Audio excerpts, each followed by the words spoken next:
Welcome to stone dictation. अगर आप channel पे नए हैं तो चैनल को सब्सक्राइब कर लें और बेल आइकन जरूर दबाएं। डिक्टेशन 5 सेकेंड बाद शुरू होगा। Ready, start. महोदय, जो यह बजट प्रस्तुत हुआ है वह देश का एक ऐसा नया चित्र उपस्थित करता है जो चित्र उम्माद का है, आशा का है, सफलता का है। इसमें नए कर ज्यादा नहीं लगाए गए हैं और जो थोड़े से कर लगाए भी गए हैं वे इस ढंग से लगाए गए हैं कि सभी लोगों पर उसका बोझ पड़ता है। इससे भी उनको निराशा हुई है। दूसरी बात जिससे उनको निराशा हुई है यह है कि एक दो वर्ष देश को लेन देन के मामले में कठिनाई का सामना करना पड़ा था।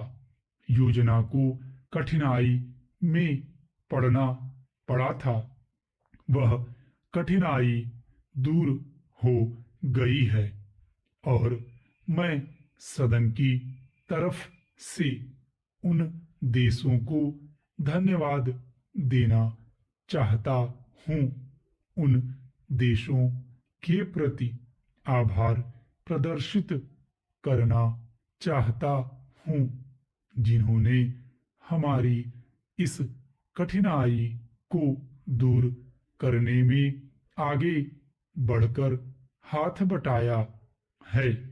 मेरे मित्रों को इससे निराशा हुई है कि विदेशी सहायता बहुत ज्यादा और तेजी से पहुंच रही है और हमारी जो कठिनाई दूर हो गई है इससे उनको परेशानी हुई है।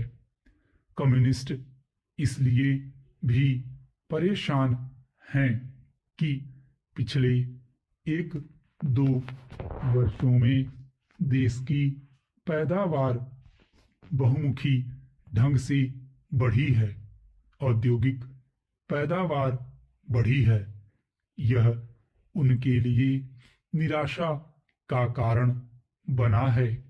उनकी निराशा इसलिए भी बढ़ी है कि उनका मालिक, उनका मित्र हमारी देश की सीमा पर जब फौज लेकर खड़ा है और जब देश पर खतरा है तो क्यों देश की आर्थिक हालत, क्यों देश की वित्तीय हालत तथा दूसरी हालत इतनी अच्छी हुई है और क्यों इतनी अच्छी छवि उभरी है।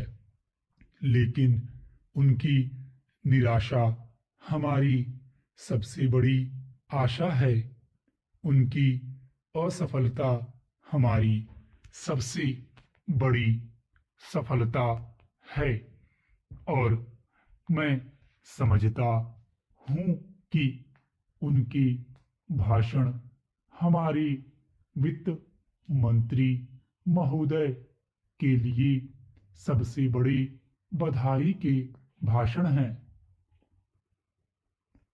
दो तीन और चीजों की ओर मैं आपका ध्यान दिलाना चाहता हूँ। उन की ओर दूसरे माननीय सदस्यों ने भी आपका ध्यान दिलाया है। हमारी सरकार का ध्यान भी उस ओर गया है, लेकिन मैं समझता हूँ कि उन पर और अधिक ध्यान देने की आवश्यकता है। पहली बात तो यह है कि जब चीजों की पैदावार बढ़ रही है। जब देश उन्नति की तरफ जा रहा है, तब भी देश में कीमतें बढ़ रही हैं। स्टॉप।